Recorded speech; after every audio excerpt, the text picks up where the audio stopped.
You're seeing Jeffries there take a sip of his water as he has now crossed the record for the longest House floor speech in history. Let's listen as he begins, we think, to wrap this up.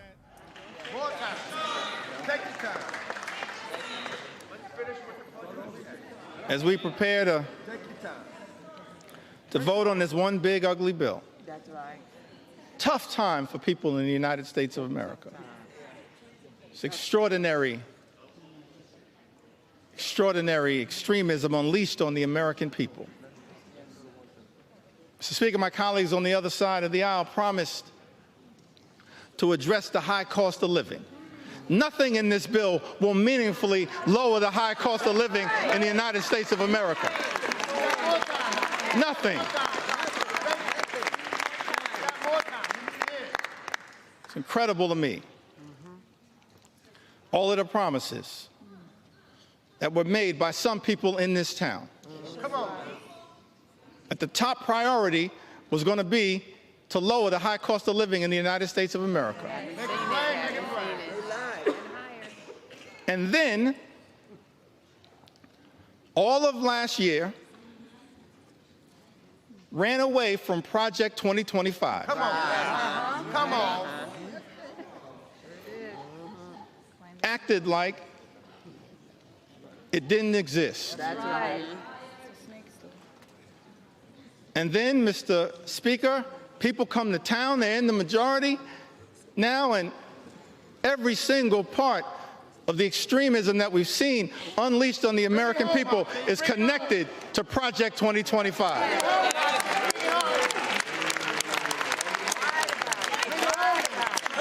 Every single part.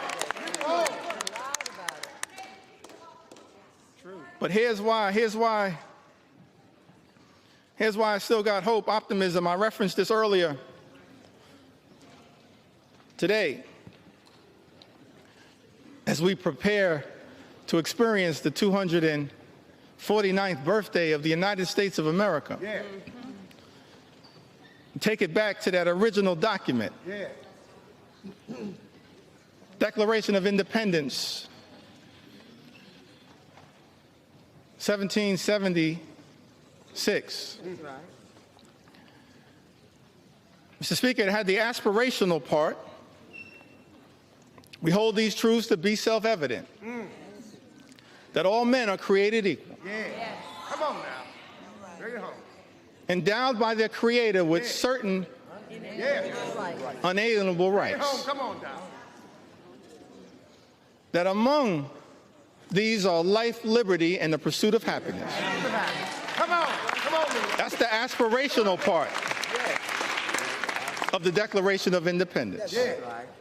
And as House Democrats, we're committed, no matter what it takes, to bring that about. Imagine in America where everyone who works hard and plays by the rules can live the good life, afford to live the good life. Come on, man. Good paying jobs, good housing, good health care, good education for your children, and a good retirement. That's what House Democrats are fighting for. That's the aspirational part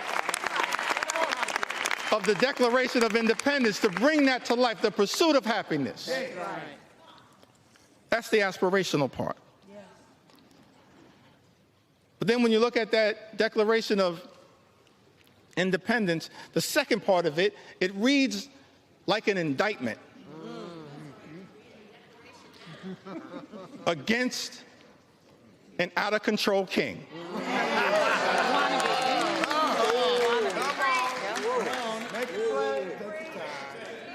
Reads like an indictment against an out-of-control king. I commend all Americans, perhaps sometime tomorrow, I'm going to do this myself, read that document in its entirety. Come on, read it, read it. Read it. And why was that indictment issued? I think it was because the framers of this great country, they were fed up with Project 1775. And so they implemented Project 1776. So I know that there are people concerned with what's happening in America, but understand what our journey teaches us is that after Project 2025 comes Project 2026. And you will have an opportunity to end this national nightmare as part of Project 2026. I love the framers. They gave us a blueprint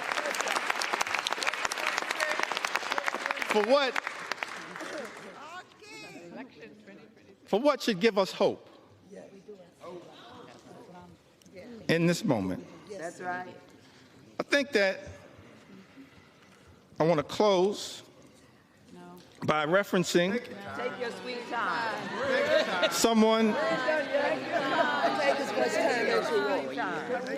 someone who we all serve with. I want to stand on the shoulders, if it's okay, on some of our civil rights heroes and foot soldiers. Yes, yes. Those whose character, whose conviction, whose courage should give the American people hope at a moment of great despair. Many of us had the great honor of serving with Congressman John Lewis.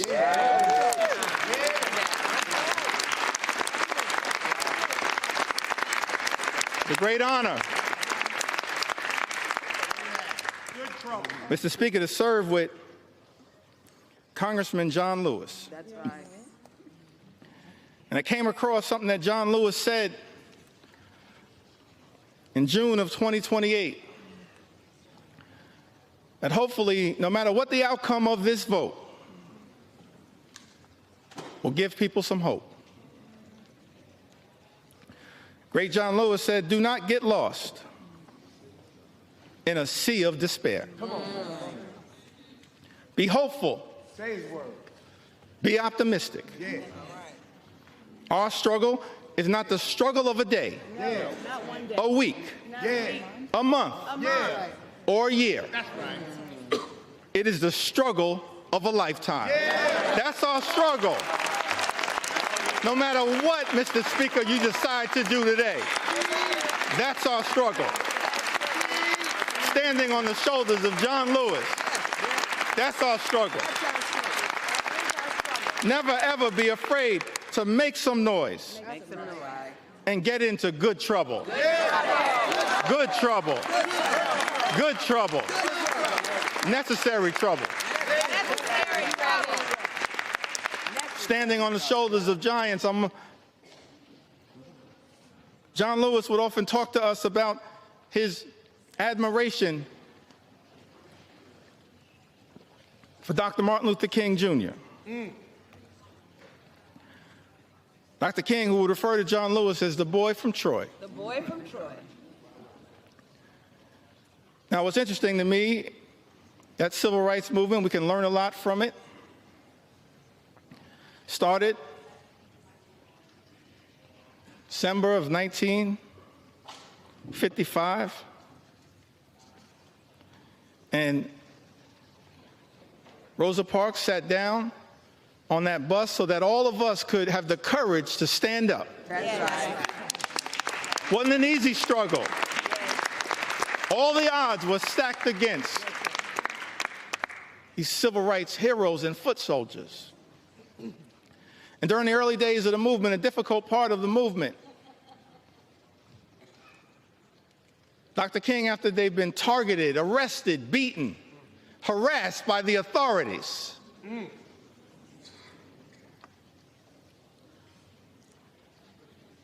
he traveled to Brooklyn, New York, Yes. Brooklyn. and spoke at the Concord Baptist Church. I think it was in March of 1956. And he said to a group of people of every race, every religion, every life experience, the Concord Baptist Church in Bedford-Stuyvesant, said to them, no matter what the odds, we've got to press on. Dr. King said that if you can't fly, run. That's right. If you can't run, walk. That's right. If you can't walk, crawl. But at all times, press on.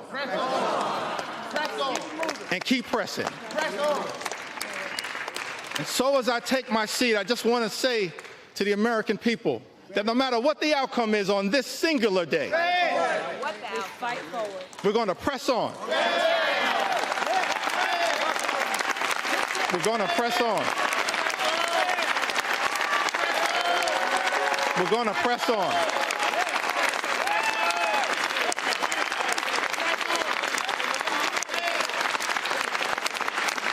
We're going to press on for our children, press on for our seniors, press on for our veterans, press on for our unions, press on for our farmers, press on for our dreamers, press on for working class Americans, press on for the middle class, press on for all who aspire to be part of the middle class, press on for the poor, press on for the sick, press on for the afflicted, press on for the least, press on for the lost, press on for the left behind, press on for the rule of law, press on for the American way of life, press on for democracy. We're going to press on until victory is won. I yield back.